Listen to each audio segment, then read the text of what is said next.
Muy buenas noches, señores, de nuevo. Buenas madrugadas. 46 minutos pasada la medianoche del 24, sábado 24 de abril de 2021. En la ciudad de Madrid. Bueno, estoy subiendo un video y grabo otro. Este video es sobre las elecciones en la Comunidad de Madrid. Bueno, ustedes saben que España está dividida en comunidades autónomas. Y las comunidades autónomas están divididas en municipios. Bueno, no, España es un reino. El poder político lo tiene el presidente del gobierno y que es elegido por el Parlamento, es decir, por el Congreso de los Diputados. Cuando nosotros vamos a las elecciones, no votamos por el presidente no votamos por un presidente. Votamos por una lista de diputados. Pues, y es una lista, no están personalizados. Es una lista donde el que está en el número 1 tiene la mayor probabilidad de ser diputado que el 2, etc. Nosotros votamos por una lista de diputados del partido que querramos, ¿no? Puede ser del PP, del PSOE, de Podemos, de Vox, de Ciudadanos, y así vota todo el mundo, ¿no? Luego se constituye el Congreso con todos esos diputados que uno ha elegido, por lista, ojo, no por nombre. Y estos diputados, en varias sesiones del Congreso, eligen al presidente del país, del gobierno. Es decir, que es una elección indirecta. Nosotros sabemos, por supuesto, cuáles son los posibles, o sea, cuál es para cada partido el hombre o la mujer que los diputados van a elegir, ¿no? O pueden elegir.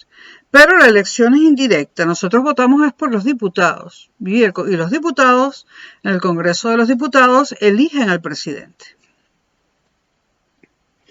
Bueno. ¿Quién es el presidente? Bueno, el presidente es el presidente del gobierno. Él tiene el poder político en España.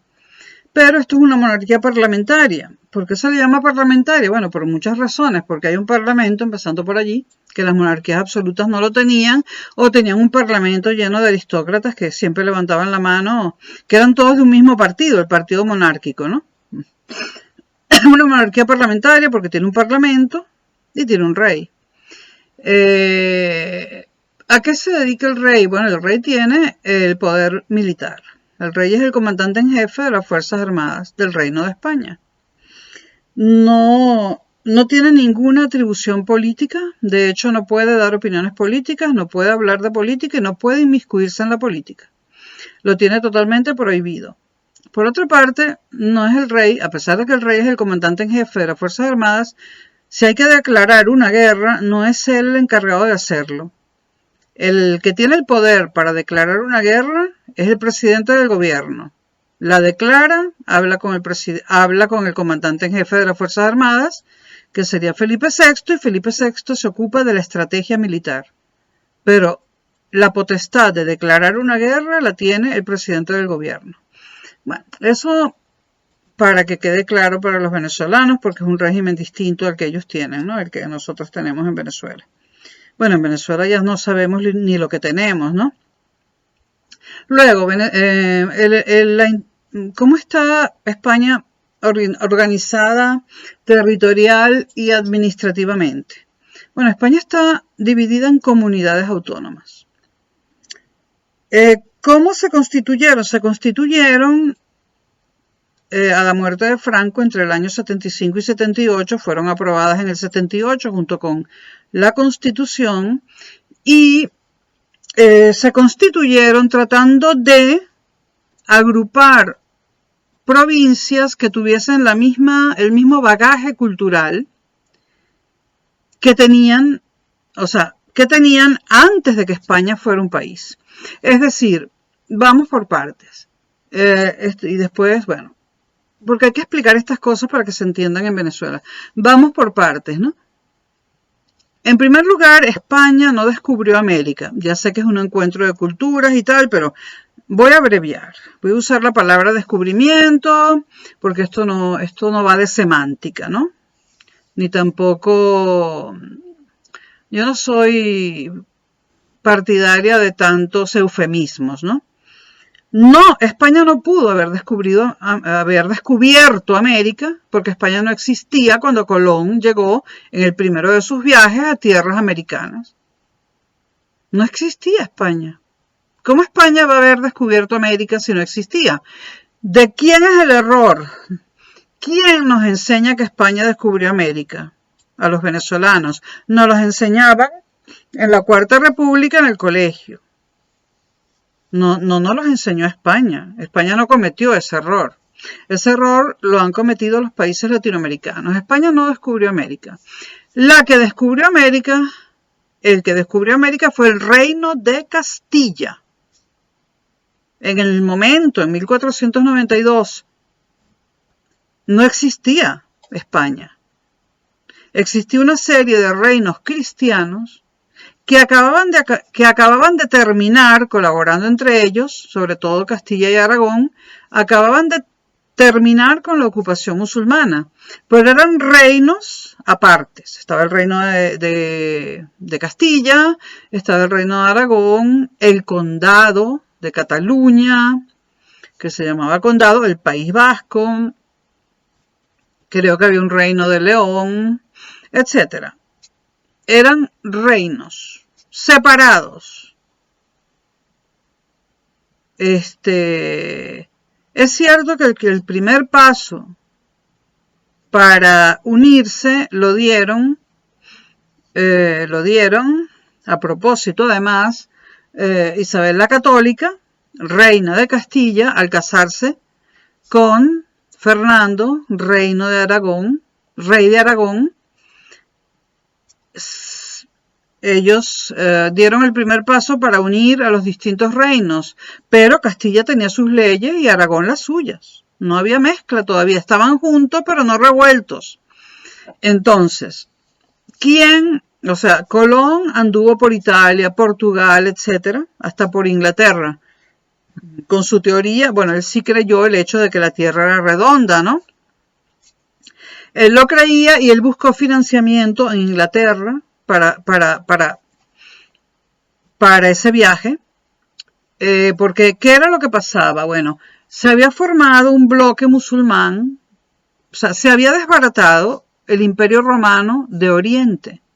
En el siglo XV, que es el siglo, América se descubrió en el siglo XVI, ¿no? 1492, en el siglo XV. A finales, del siglo XV. Bueno, en el siglo V, en el siglo V después de Cristo, cae el Imperio Romano de Occidente.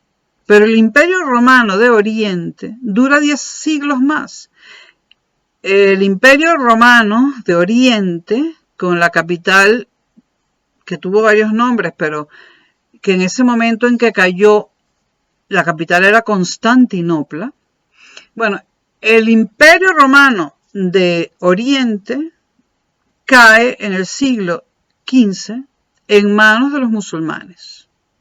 Constantinopla se transforma en Estambul y esa zona se transforma en Turquía y otros países más. Cae lo que quedaba del Imperio Romano y entonces ¿qué pasaba? ¿Qué pasó? Pasó que los países europeos no podían ya atravesar el Imperio Romano de Oriente para ir a buscar las especies a Asia. Es decir, las especies con las que cocinamos, y hay una especie que como no existía la electricidad, ni los refrigeradores, ni nada de eso, hay una especie que se llama sal y que no hay en España, ni en Francia. Eso lo hay en Asia. Y en América también. Entonces, el siglo XV los musulmanes bloquean el paso de los europeos y se quedan sin especies. El motivo del viaje, Colón aprovechó eso para decir, ya que la Tierra es redonda, si le doy la vuelta, llego a Asia por el otro lado y traigo especies para toda Europa. Él creía firmemente que la Tierra era redonda. Su preocupación no eran las especies, sino demostrar con un viaje que era redonda. Y la preocupación del Reino de Castilla eran las especies, por supuesto. Entonces, él pide financiamiento a Inglaterra, no se lo dan, se lo pide a Portugal, que está a punto de dárselo y no se lo da. Se lo pide a España y se lo pide a Italia. ¿De dónde era Colón? Bueno, hay múltiples teorías, nunca se ha sabido. Eso se sigue investigando, pero bueno, ya no creo que aparezca en ningún otro documento. Ya en 500 y pico de años que otro documento puede aparecer, ¿no? Hay teorías que dicen que Colón era italiano, de Génova. Hay teorías que dicen que era gallego, de Galicia, España. Hay teorías que dicen que era portugués. Y hay otras teorías que son un poco menos creíbles, ¿no? Pero bueno, no se sabe. Pero sí era conocido por ser un buen capitán de veleros y un hombre audaz y valiente, ¿no? Entonces, luego de que no le dan... bueno, los musulmanes que quedaban aún en España y que fueron derrotados en el mismo año que se descubrió América, en 1492, digo, la derrota total. Los musulmanes iban a financiar el viaje de Colón, pero Castilla y Aragón acaban con el califato de Granada, que era el último vestigio de los reinos musulmanes en España. Los musulmanes huyen a África y ya no pueden financiar a Colón. Y entonces él va a la corte de Castilla y le pide financiamiento a Isabel la Católica. Isabel la Católica, que fue una mujer muy adelantada para su época y muy ambiciosa, tan ambiciosa que conquistó todos los reinos de la península menos Portugal. Todavía hay intenciones de conquistar Portugal, ¿no? Pero mediante hay ofrecimientos para que Portugal se una como una comunidad autónoma de España, ¿no? Lo increíble de todo esto es que hicieron un referéndum en Portugal hace unos años y le preguntaban a los portugueses, ¿quieren pertenecer a España, sí o no? Y en el referéndum ganó el sí. ¿Por qué ganó el sí? Es muy fácil, porque Portugal tiene solamente fronteras con España. Está en la península ibérica, fronteras con España y con el Atlántico. Está aislado. No puede crecer económicamente, dada su situación geográfica, donde está rodeado por España y por el Océano Atlántico. Los portugueses saben que económicamente les iría mucho mejor siendo parte de España. Y no son nacionalistas. Los portugueses no tienen esas estupideces nacionalistas. Ellos son una gente muy abierta para los cuales las fronteras no son tan importantes, ¿no? Y la mayoría de ellos, si se da el caso, apoyarían el hecho de ser una comunidad autónoma de España. Eso les permitiría crecer económicamente y bueno, muchísimas otras cosas más. Y nosotros nos saldría, es muy barato viajar a Portugal, pero nos saldría más barato todavía, ¿no?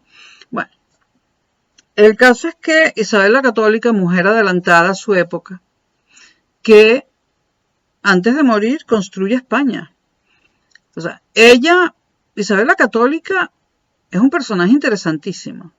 Isabel la Católica llega al poder con una España ocupada por los musulmanes. Y uno a uno va venciendo con sus ejércitos todos los califatos. Uno a uno los va venciendo hasta que acaba con el último, que es el de Granada, y echa a los musulmanes de España. Otros lo habían intentado, pero lo logró ella. Luego, Isabel la Católica, antes de morir, une todos los reinos de la península, los convence y bueno. Ella es la autora de España, ella y el hijo que viene después de ella. Bueno, después de ella reinó su marido, casado con otra mujer. Después de ella reinó Fernando, solo, con otra esposa. Y después vino un hijo de Isabel la Católica, que fue Carlos III, creo que era Carlos III, que terminó de formar lo que hoy en día se llama España, ¿no? Pero bueno, Isabel la Católica, una mujer adelantada a su época, expulsa a los musulmanes, expulsa a los judíos, motivo por el cual los expulsa por usureros y por ser los absolutos dueños del comercio y no permitir que nadie más comerciara. Por eso los expulsa y por otros motivos. Expulsa a los musulmanes, expulsa a los judíos. Debo decir que con estas dos expulsiones baja el nivel cultural de la península ibérica inmensamente, porque la cultura española, lo que hoy conocemos como España, proviene sobre todo de los musulmanes y los judíos. Los musulmanes no son eso que ustedes creen hoy en día, que son todos unos terroristas y que todos le rezan a Alá y son todos terroristas y quieren acostarse con las no sé cuántas vírgenes que Alá les tiene reservadas, ¿no? No, los musulmanes han hecho, bueno, hay ruinas y musulmanas por toda España y ni tan ruinas, ¿no? Comenzando por la Alhambra, que es una cosa que todo el que pueda debe conocer, y siguiendo por la Mezquita de Córdoba, y de allí todo aquello que se llama Alcázar son palacios musulmanes, que se convirtieron luego en palacios cristianos, ¿no? Pero el Alcázar de Toledo, bueno, lo construyeron los musulmanes, ¿no? El Alcázar de Segovia, donde también he estado, también. Hay alcázares por todas partes. Lo que hizo el cristianismo fue cambiar el nombre de Alcázar por el de Palacio, pero fueron construidos por los musulmanes. Mezquitas por toda España, sistemas de transmisión de agua. Bueno, arquitectónicamente los musulmanes en España dejaron un legado importantísimo.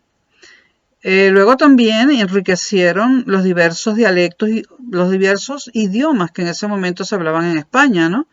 Hay montones de palabras que vienen del árabe. Almohada, todo lo que empieza con almohada es una palabra musulmana. Alféizar. Almodóvar es un apellido musulmán. Todo lo que empiece por al. Álvaro es un nombre musulmán. Pero es que hay palabras que la gente dice que en Venezuela la gente dice, ¿qué palabra tan española? Sí, musulmana. Hay muchísimas palabras. Bueno, ahora se me escapan, pero bueno, el diccionario de la Real Academia está lleno de palabras que proceden del árabe. Entonces, enriquecimiento en la arquitectura, enriquecimiento en la ingeniería, en la transmisión del agua, etcétera, ¿no? Enriquecimiento del idioma con un caudal de palabras musulmanas espectacular. Enriquecimiento de la música. Esa música andaluza, y la hay culta también, en Andalucía hay música popular y música culta. Bueno, todo eso que a la gente le gusta tanto, el flamenco y todo eso viene de los musulmanes, ¿no? Por lo tanto, enriquecimiento artístico, podríamos decir, ¿no? Y todo tipo de cosas, ¿no? Y los judíos, digamos, bueno, llevaban la cuestión de los préstamos, que primero no existían los bancos, pero luego se crearon. Bueno, ellos llevaban, digamos, la economía de la península, ¿no? Ellos no hicieron grandes construcciones, de hecho no he visto ni la primera, pero digamos que implementaron rutas de comercio, inventaron los préstamos que después, bueno, siguen existiendo hoy en día, ¿no? Y también, bueno, tanto los musulmanes como los judíos dejaron también legados literarios, sobre todo los musulmanes. Al echar a musulmanes y judíos y apoderarse, finalmente, toda Castilla se apodera de todos los reinos de España, menos Portugal, y sin los musulmanes, pues eso es un triunfo es un triunfo político, ¿no? Pero culturalmente España queda diezmada porque el enriquecimiento cultural lo estaban dando a los musulmanes y los judíos. Bueno, entonces ella era una mujer, lo digo por tercera vez, adelantada a su tiempo. Ella sí creía que el mundo era redondo. Ella, si no fuera adelantada a su tiempo, todavía estarían aquí los califatos musulmanes y el reino de Castilla, ¿no? Bueno, y no solamente era un genio político, y no solamente sabía darle órdenes a sus ejércitos de Castilla, sino que ella quería estar al día en las investigaciones científicas. Entonces ella le creía. Ella creyó que la Tierra era redonda apenas eso empezó a circular. Y ella le pareció muy buena la idea de Colón. Pero Fernando de Aragón, a espaldas de ella, conspiró para que no se financiara el viaje de Colón. Fernando de Aragón, el esposo de Isabel la Católica, creía que Colón era un habla paja, por decirlo así en castellano, en venezolano, que era un aventurero, un habla paja, que Fernando estaba convencido que el mundo era plano. Bueno, finalmente ella sí le da el financiamiento a Colón, a pesar de todas las conspiraciones de Palacio que hubo para que no se lo diera, y ella ordena, ya no estaban aquí acababa de expulsar a los musulmanes, ella ordena que en los astilleros de Cádiz se construyan 3 carabelas, que era lo que Colón le dijo, esto es lo que yo necesito. Ella ordenó que en los astilleros de Cádiz se construyeran 3 carabelas con las características que le dio Colón, y bueno, se construyeron y Colón marchó y descubrió América. Pero ¿quién descubrió América? España, ¿no? España no existía, el reino de Castilla.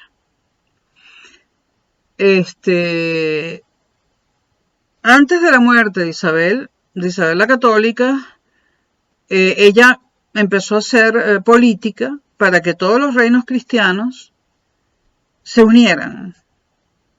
Ella sabía que unidos iban a ser más poderosos que separados. Y entonces ella, pues, fue la que comenzó a crear una unión de todos estos reinos cristianos. Eso, mientras después murió y reinó su esposo Fernando, casado con una segunda esposa, pero después vino Carlos III, que consolidó, creo que fue Carlos III, que consolidó, bueno, vamos a verificarlo, porque este error no puede. Lo que pasa es que yo me estoy estudiando todos los reyes españoles, aquello es, entre reyes y papas me estoy volviendo loca.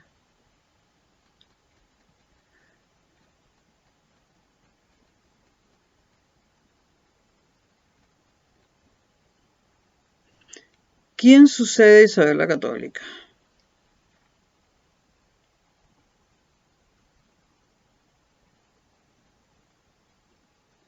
No, pues me equivoqué. Sí, estaba pensando en eso también, ¿no?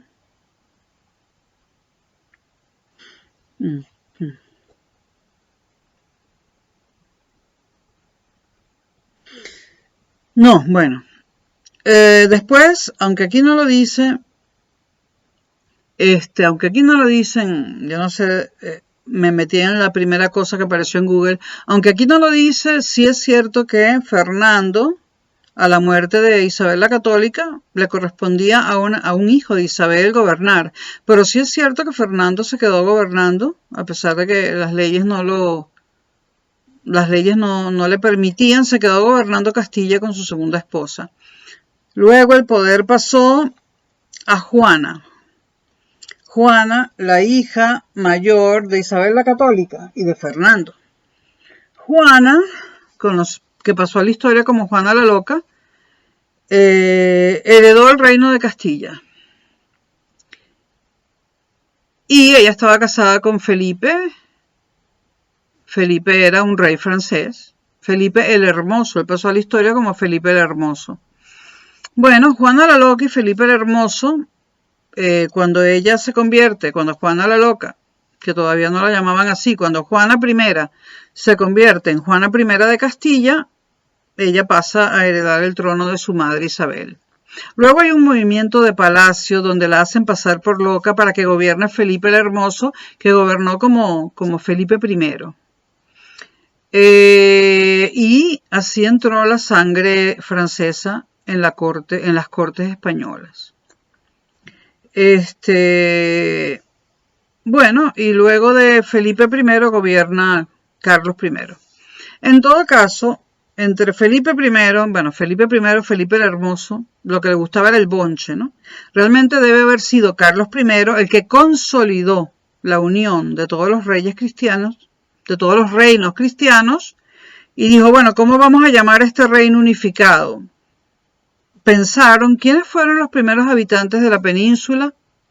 Una etnia llamada los hispanos. Era una etnia que había desaparecido. Entonces los hispanos pues pasó a convertirse en España y fundaron el Reino de España, pero ya América había sido descubierta por el Reino de Castilla.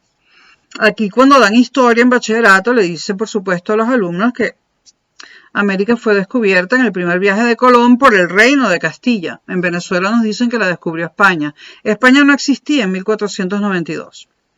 Eso es una falla de Decos y Copellanos y seguramente siguen diciendo lo mismo en el chavismo, ¿no? Y estas cosas, uno parece que no son importantes, pero lo son, porque es nuestra historia, ¿no? Nosotros somos los herederos del Reino de Castilla. No solo España es la heredera cultural, etcétera, del Reino de Castilla. América Latina es la heredera cultural, etcétera, del Reino de Castilla, cultural y de sangre. Entonces tenemos que saber quién nos descubrió. Y fue el Reino de Castilla. Y por eso nuestras asignaturas no se llamaban español y literatura, sino castellano y literatura. Ahora, ¿qué se hablaba en Castilla? El castellano. ¿Qué se hablaba en León? El leonés. ¿Qué se hablaba en Valencia? El valenciano. ¿Qué se hablaba en Aragón? El aragonés. Y existían multitud de idiomas. Todos esos idiomas, exceptuando el catalán y el vasco, todos esos idiomas, todo el resto de esos idiomas, exceptuando catalán, vasco y gallego, el leonés y el valenciano, también exceptuando el valenciano y también exceptuando la variante del catalán que hablan en las Baleares, exceptuando eso, el castellano de Castilla con el leonés, con el aragonés, etcétera, se mezclaron y esa mezcla alumbró un idioma que hoy en día conocemos como el idioma español. Lo alumbró esa mezcla. Es la mezcla del leonés, el aragonés, etcétera, y yo agrego que también es la mezcla de todos esos idiomas con, por supuesto, el árabe. Sin duda alguna. Sin duda alguna. Y alguno que otro nombre judío. Carbonell, por ejemplo. Carbonell es un apellido muy común en España. Carbonell es un apellido judío, judío sefardí.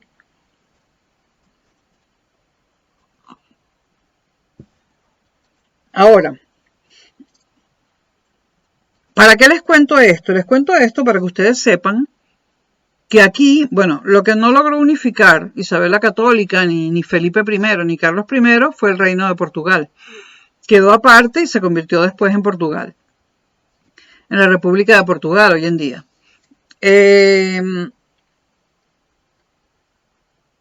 ¿Para qué les cuento esto? Para que ustedes sepan que todos estos reinos tenían una cultura diferente, un idioma diferente, unas costumbres diferentes, una gastronomía diferente, unas fiestas diferentes. Todo era diferente. Eran países prácticamente diferentes. Entonces, esto, cuando llega Franco al poder, ahora me estoy pasando de largo hacia, bueno, me he saltado 5 siglos, ¿no? Llega Franco al poder, ¿no? Y este hombrecito enano, ignorante, maléfico, pues, dice que no hay diferencias culturales, que nada de eso existe. y convierte a España en un país donde la capital es Madrid y lo deja convertido en provincias, pero Franco lucha contra las diferencias. Él no quiere ninguna diferencia, él no quiere que haya diferencias culturales, él quiere homogeneizar todo. Porque bueno, era un hombre inculto. ¿Qué le importaba a él que se perdieran idiomas como el catalán, el vasco, el gallego, que se perdieran fiestas y costumbres distintas? Por ejemplo, la fiesta esta que hacen en Valencia, que las fallas, ¿no? Pues a él no le importaba nada de eso. Franco construye una España plana. Me he saltado 500 años de historia. Una España plana construye Franco. Plana, aburrida, represora, reprimida y terrible. Medieval. Y no medieval en cuestión de reinos, porque acaba también con eso. Medieval en cuestión de horrores.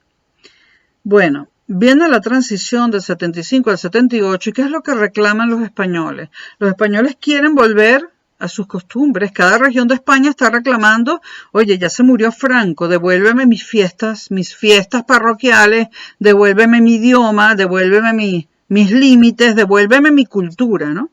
Entonces, en 1978 se aprueba en referéndum la Constitución Española de 1998, de 1975, dije 98, del 75 al 78. 78 es la transición y la Constitución se aprueba en el 78. Entonces, la Constitución del 78, en lo que tiene que ver con la organización político-territorial, convierte a España, bueno, España estaba dividida en provincias cuando Franco, ¿no? Lo que hacen en la transición es unir las provincias que se parecen mucho entre ellas, ¿no? Y una vez que las agrupan según sus costumbres, costumbres iguales, idiomas iguales, ese conjunto de provincias que tienen las mismas costumbres, idiomas, fiestas, gastronomía, etcétera, las llaman a ese conjunto de provincias comunidades autónomas. Entonces así surge la Generalitat de Cataluña, que está formada por varias provincias, una de ellas Barcelona. Allí surge la Junta de Galicia, que hasta los nombres de las comunidades son en su propio idioma. La Generalitat de Cataluña, con Y, Cataluña. La Generalitat de Valencia, la Junta en gallego de Galicia. A Galicia le corresponden las provincias de Pontevedra, Ourense, Coruña y Lugo.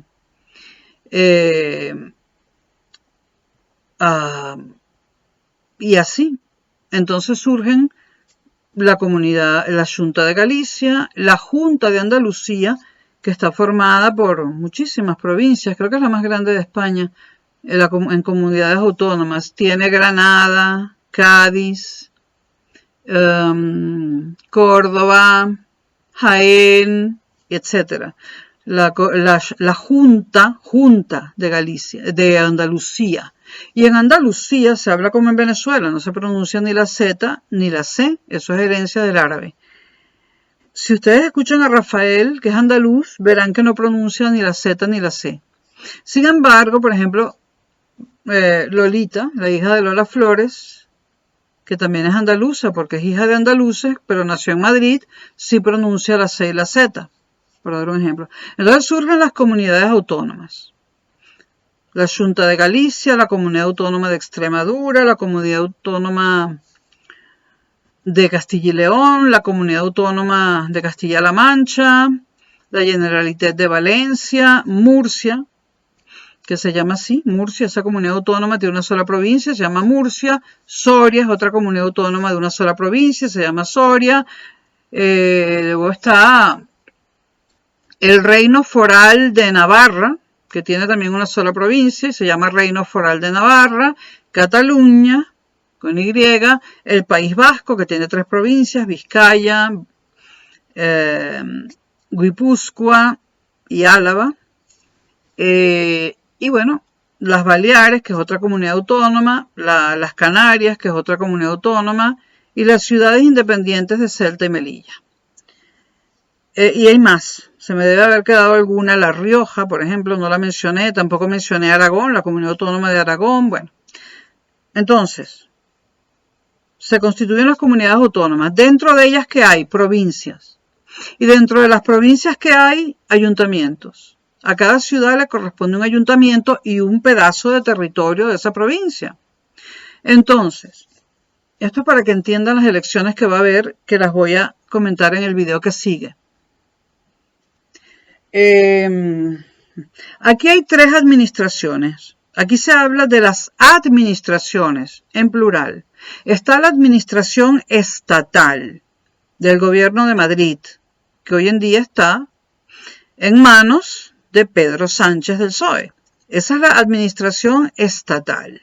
Está la administración autónoma, que corresponde al presidente de esa comunidad autónoma. Y luego están las administraciones municipales, que corresponden al alcalde de dicho ayuntamiento, y cada ciudad tiene un ayuntamiento y un pedazo de territorio de esa provincia que corresponde a ese ayuntamiento. La Constitución del 78 agrega una novedad, que es la Comunidad de Madrid. En realidad Madrid pertenece a Castilla, ¿no? Pero como ahí está la capital, se construyó una provincia que no existía llamada Madrid, y esa sola provincia forma la Comunidad de Madrid y en ella está Madrid capital.